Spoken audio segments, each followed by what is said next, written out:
All right, guys, here we are with number 8 on the draft analysis. Today will be Norman Silon's team, and helping me out will be Calvin again. So I hope you guys appreciate him setting aside some time to come and give his side of the view here. So overall, Norman's team, I scored a 35.5. What's your initial thoughts, Calvin? I think Norman has a really goofy kind of team, but goofy in the way where I think he was trying to make a themed style team with just visually how the Pokemon are, and maybe a theme with the ghost, dark, psychic. Okay. I Weirdly enough, I think he pulled something off that can kind of work a bit, but I do think there's a few flaws with going that type of route in a draft, which obviously we'll discuss in a bit here. Yeah, absolutely. Yeah, we'll definitely pick up on those things probably throughout all 5 of the subjects here. First off, we scored the offense a 7.5. He has a couple things going for him here. The Mega Absol, in my opinion, is carrying this offense heavily with the ability to set up Swords Dance and Sucker Punch through a team. Since its base 150 attack is going to be a lot higher than most of the things in this draft. Then, of course, you got the Hoopa and the Articuno G and Moxie Scrafty, or an offensive Trevenant.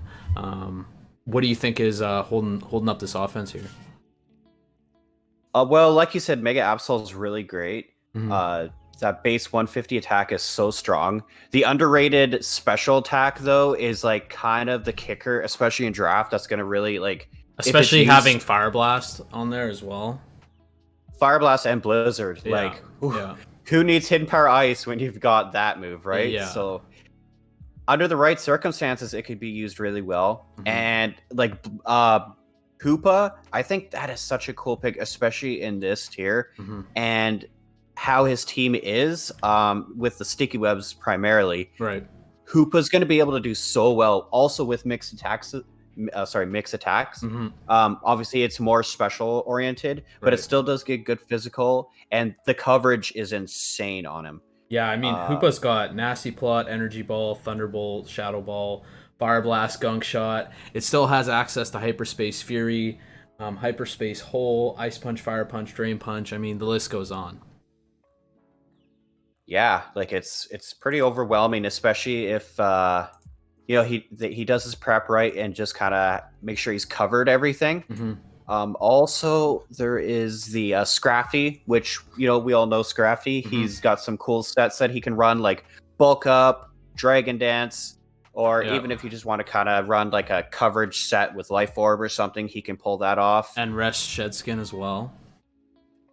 Yep, that can be really dangerous if you're not prepared for that. Yeah, I mean, the Moxie set, I think offensively is a really good set for him and allows him to snowball some wins if he can get it in the right time.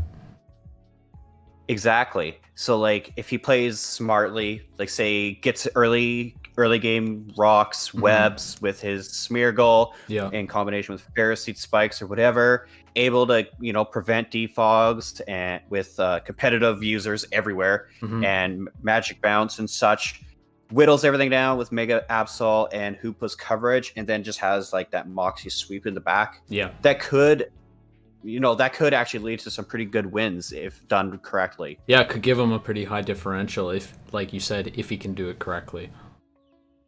So then you have the Articuno G with or Galarian Articuno with the ability competitive. This is gonna help him keep those hazards on the field and deter people from defogging, which will be really good. But it also has some really, really good stats in every single subject here. It's got, what do I have? Base 90 HP, base 85 attack, base 85 defense, 125 special attack, 100 special defense, and 95 speed. This is going to allow it to set up Calm Mind freely and potentially just Calm Mind, have Recover, and run 2 coverage moves. It'll be able to do that also with hidden powers being allowed in this tournament. If his team's struggling with steel types or anything, hidden power fire, whatnot. Yep. That freezing glare, he hasn't used it yet, but that could piss some people off with that 10% chance to freeze. Oh yeah, yeah. I can see a couple games in the later part of the draft going like that. We know that always happens. An interesting thing that I wrote down here for Articuno, though, it does have access to U-turn, which I think is really good. In combination with Future Sight, I think that could be something that could work well on his team in terms of chipping things down and allowing either Mega Absol to clean up late or allow that Moxie Scrafty to come in. And with Future Sight being 120 special attack, nobody really wants to switch into that, especially in this type of draft. Right. And coming off Articuno, it's very strong. Yeah, you could get away with like say he's got, because he does have a lot of speed control, which we'll get into that later. But right now, like I'll say this right off the bat, like you can just run choice specs on this. That base 95 speed will be plenty with how much speed control he has. Yeah. So run choice specs with a cheeky U-turn, or even just run Life Orb with the Freezing Glare, Future Sight, Hidden Power. Freezing Glare, Future Sight, get the U-turn. It does get Hurricane. Tailwind, U-turn, Hurricane. Like this thing is going to be really annoying. I think it's a cool typing with the Psychic Flying. The other ones that are in the tier, which is like Zatu. What's the other one? Sigilif. Yeah. I think Articuno is a little bit more unique as it's more of a balance of the two. Yeah. Yeah, I think it can do a couple different things.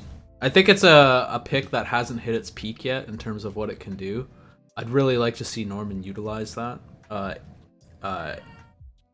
I'd like to see him use it in a way that's not predictable.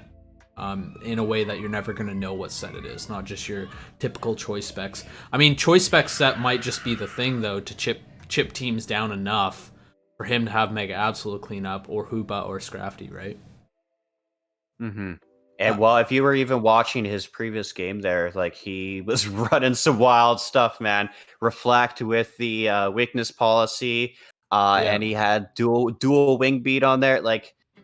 Yeah, so this is an interesting thing that I kind of just from PBR I just want to mention quickly is the way that Norman drafted. I was very shocked by. He drafted in a way that doesn't really represent in the way that I know how he plays. So I was very shocked with his draft, and his draft in my eyes not fully representing his skill, unfortunately.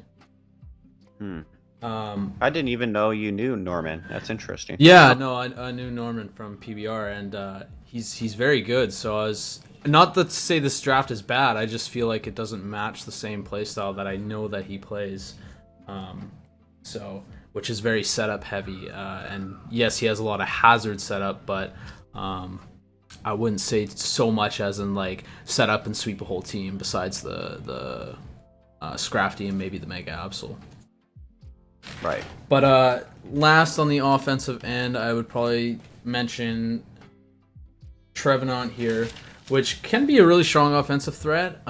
It does kind of have not the greatest typings to be offensive and, take a couple hits, but it does have really high attack. It has the ability Frisk, which is actually really useful for draft, allowing him to see if anything is scarfed or what they're holding, sash, whatever it is.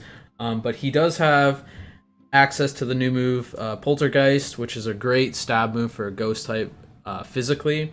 He has Woodhammer, and then he has a really great move, Horn Leech, that allows him to stay on the field for quite a long time.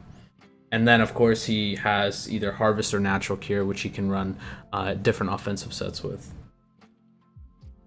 Yeah, that's a good set to... I used to watch a guy named Pyrotaz a lot, and he would use, like, Choice Banded Trevenant and stuff. And, like, Natural Cure is great, because people, what do they see when they see a physical attacker? They just want to burn you or status you or something, right? Yeah. So Natural Cure is just kind of fun to, you think you got away with a burn, but no, I'm going to come back in later and just punish you more. And yeah, like, he's got a good offensive move set. It'd be cool if he got Synthesis, but, honestly, Harvest is fine on its own, plus Leech Seeds, so you can get some good mileage out of that, too. Yeah, if you're getting the 50% rolls on the harvest, I mean, in my opinion, it's almost broken. If you continuously getting those citrus berries plus a horn leech, it's really hard to break that if you're not fully prepared for it. And he's getting the good rolls on the 50%. Yeah. If he's lucky, it can put in work for him. Yeah, exactly.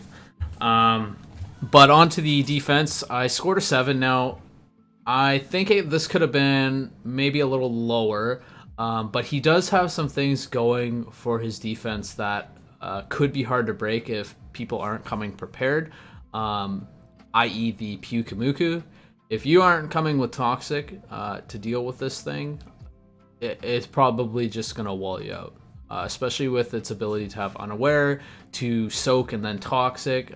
Soak being a move that turns your Pokemon to Water type, so it allows it to Toxic you, and then it just Toxic stalls you from there on. But what are your thoughts on his defense?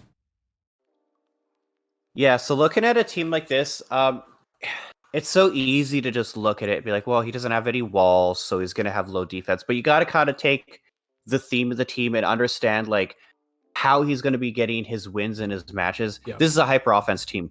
He doesn't necessarily need to have a physical wall, his special wall. Like, that's not his game plan. So looking at this team, when you're looking defensively, you got to look at it differently. That's why a Pokemon like Pyukamuku is actually really good, because a lot of ways people are going to be beating Norman is by counter sweeping him. So by, say Scrafty comes in, they taunt, and then they Swords Dance. Yeah. And okay, alrighty, now he's in a terrible position because maybe that Pokemon's faster than his base 115 Absol. Mm-hmm. What is he going to do? Well, he's going to bring in that Pyukamuku with the Soak it, Toxic it, and just stall him out, right? To just neutralize that threat. Yeah. That's a defensive strategy that works really well in this team because Pyukamuku can get, you can really cater those defenses so high, 130 on each side, and then you can really cater it for any of the boosters.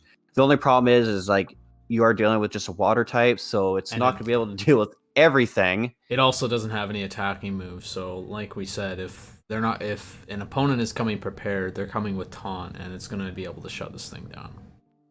Right, which is honestly that's the bane of his team is that one move taunt.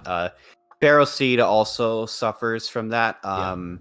Because a lot of things hinge defensively on Pharaoh Seed. Yeah. Because he's very fairy weak.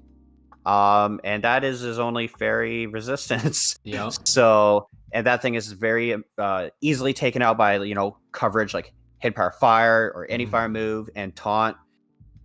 So I see some major flaws in it, but like things like the Pyukamuku, it tells me he at least knows what he's doing when he's building a team. Right. Yeah, I think the Pyukamuku is effective in the way that it's got the Unaware, like you were saying, to hopefully stop a reverse sweep and give Norman back some momentum. But like you said, he does have a fairy weakness, and with that fairy weakness, he also has a dark weakness. He also has a little bit of a ghost weakness as well. Those things I think are really hindering his defense. That could go up in score, but like we said, it could go down in score due to those overbearing weaknesses. I think a couple trades could be in order to clean those up and honestly help his team run more smoothly. I agree with that, yeah, because he's got a lot of type overlap, which in some ways is okay. Yep. But having like 4 dark types probably isn't the smartest. Yeah. I mean, it's interesting because there isn't much fairies, but when there is a fairy, it's going to be an issue. Well, yeah, for sure. But defensively, we mentioned the Pyukamuku, the Pharaoh Seed. He also has a couple other options defensively. He's got the Murko, the Trevenant, the Scrafty, and the Smeargle. One thing I want to mention before we get too far is the Smeargle, before I forget.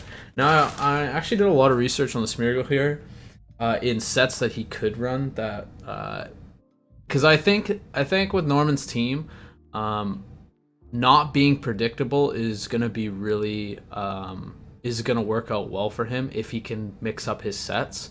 And Smeargle is obviously perfect for that. I do think Web should probably come every time, but he does have interesting things to help his hyper offensive team. Smeargle can run Healing Wish. He also has the ability to run Rapid Spin, Defog, Screens, Spore, and then switch out. He can run Stealth Rock, Spikes, all that crap. But he also has Parting Shot, and another move that I think would be really helpful for his offense in terms of setup, if he's looking to set up Absol. And this could be used later. Not late, but mid-game. Not so much in the early game, is Memento. You could, because Smeargle's really going out, it's going to do one thing, it's probably going to die, and then you're going to, have your next Pokemon come in free. But Memento, I think, could really help out his Articuno and his Mega Absol, and potentially his Scrafty in setting up and, potentially sweeping and getting a really high differential win. Yeah, Memento's a really cool tech that you can run on Smeargle. He also gets that move on, I have it here, Pyukumuku. So if Pyukumuku's just being dead weight, and he wants to begin a sweep with the Articuno or something, that'd be a great opportunity to do that. So a lot of his defense, as long as it's just kind of neutralizing the opponent's offense, because that's all it really has to do is neutralize it, whether that be with stop the sweep or cut down their speed with like a Thunder Wave on the Murkrow, or Destiny Bond. He's got all these ghost types, so I know Trevenant gets Destiny Bond or whatnot, or Will-O-Wisps. It's going to be a lot of that kind of stuff. It's not going to be so much like walling and healing, which, like you just said, he does actually have some interesting options in terms of healing, like the Healing Wish. Even Mega Absol gets Wish, like just a random fun fact. Not going to be passing too big of wishes with that base 65 speed, or HP, but it's an option, I guess. The Smeargle also can run some interesting offensive sets. I really don't think that this is good for his team, but if he doesn't see Smeargle being an asset in any other way, he doesn't know what to bring. Smeargle does have the option to run Spore, Belly Drum, or Cotton Guard, Body Press, something like that. Actually, he won't get Body Press because it's Gen 8. But Destiny Bond is another option as well. Like you said, it's really just needed to neutralize the opponent's offense. But won't spend too much on the Smeargle. You could go on forever, right? But defensively, I think Scrafty is a good option defensively as well with Intimidate or Shed Skin. Yeah, it could act as a great sponge for like countering other people's status and such. And the Intimidate. I haven't really seen it used too much in Norman's, but who's the other player with it? Somebody else has it, and they used a Rocky Helmet Intimidate Scrafty. It was used really well. That's really Maybe good. It was Norman. Either way. Was it? I don't know. I can't remember who it was, but somebody used it, and it did really well. So, its bulk is very good. Like, it actually has higher bulk than offense, if I remember correctly. It does. Here. It's over base 110, I believe. 115 in both defenses. Very underrated. So, I mean, Scrafty, like we were talking about, if there's no fairies on the other team, or you've eliminated the fairy, or you can neutralize it in some way, Scrafty is going to stay around for probably quite a long time, whether it's defensive or offensive, with the bulk stats that it has. Agreed. And the fact that his team is so dark, ghost, and psychic reliant, his team has a naturally tougher time breaking through other dark types. So Scrafty's, with its fighting type, is going to naturally help deal with that weakness of his team. That's right. So next up is the speed. Now this one was kind of interesting for me to score, because I've scored other teams before, and analyzed other teams before that had good speed control. I've analyzed them differently. Now, Norman has good speed control, and he has some priority on his side. But once you get out of that, his team is unbearably slow. Similar to Chris, not quite as slow as Chris's team overall, since he has Articuno, Hoopa with base 70, which is okay. But he does have base 115 Absol. The thing is if Smeargle does not get webs up, the only thing that is actually pretty fast is going to be the Articuno, 95, which is pretty good in this draft, and then the 115 base speed on Mega Absol. But after that, without webs, the team is kind of slow. Yeah, not much to add on. Like, everything's going to rely on so many gimmicks this season. Like, yeah, if he's not getting webs, if he's not thunder waving everything, if he's not running Trick Room, which I really don't think this team would do that well in Trick Room. Like, he's got some slow guys, but they don't hit like those. No, it's not like like Ride-On in Trick Room, like I was mentioning on your team. Like, I mean, that's severe abuse of Trick Room, having such bulk and then being able to, smash through teams with that high attack stat. He doesn't really have that. He kind of has like slow setup. Yeah, and like the slowest guys, like Trevenant and such, aren't so overwhelmingly offensive either. Like Ghost and Grass isn't the hardest thing to wall on a team, right? Mm-hmm. So yeah, I guess you're right. There's really not too much to mention. I think very reliant on setting up the sticky webs if he wants his team to be effective throughout the entire match. Once he gets those up, though, I think if he's bringing Mega Absol and Articuno, I think it is very hard for the opponent to get those things off the field or set up their own, since he has competitive, which is going to deter people from defogging, and he also has magic bounce, which is going to deter people from setting up their own hazards, maybe their own sticky web. Yeah, his team really likes to punish the hazard game. Yeah. Like you said, on top of that, rapid spin. This is a non-rapid spin friendly team. Like, yeah, no, it's not. You'll be lucky if you rapid spin the Pharaoh Seed, let alone the 3 ghosts. Yeah. So. Yeah, exactly. But yeah, it's gonna be, if he can play it properly, I think opponents will get the sticky webs off, but it'll be at the cost of taking a hit from Hoopa, taking a hit from Absol, or letting something like Articuno come in and get like that +2 special attack boost from defog. Yeah. Which he's got to learn how to use it properly, use it to actually get wins or make significant strides in these battles. Yeah, because I think commonly the Mega Absol and the Articuno should be the mons that are giving him the most consistent amount of wins. So like you said, being able to use those both effectively, Mega Absol potentially coming in on hazards, or Articuno coming in on a defog or something like that, to effectively set up and sweep a team. Yeah, exactly.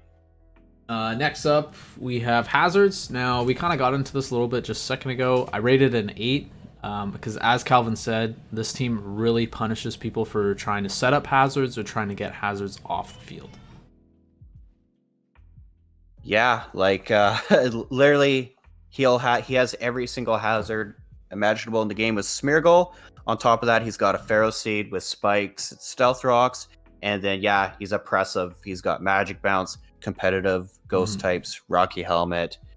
It's gonna be a really annoying hazard game to play against him.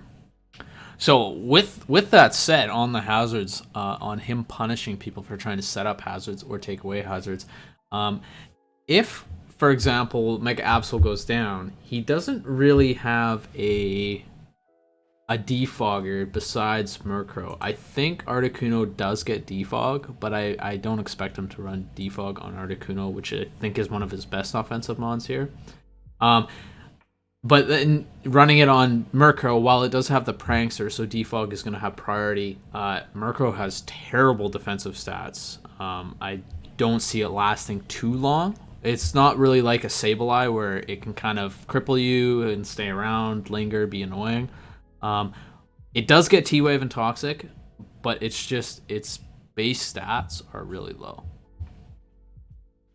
Yeah, it's such a tough pick, and it's a pick that didn't necessarily need to be a Murkrow. I feel like there's other prankster types that could have like maybe given you some more type diversity, a little bit more bulk or something. Like, I know a lot of the pranksters got picked, but I think Sableye is available in Shield Draft though. Yeah, but I don't think that's gonna help him. No, I mean, it's just gonna give him another fairy weakness. But if you're going for a prankster, I feel like if that was your case, I think Sableye was much better. I mean, barring the fact that Murkrow has defog.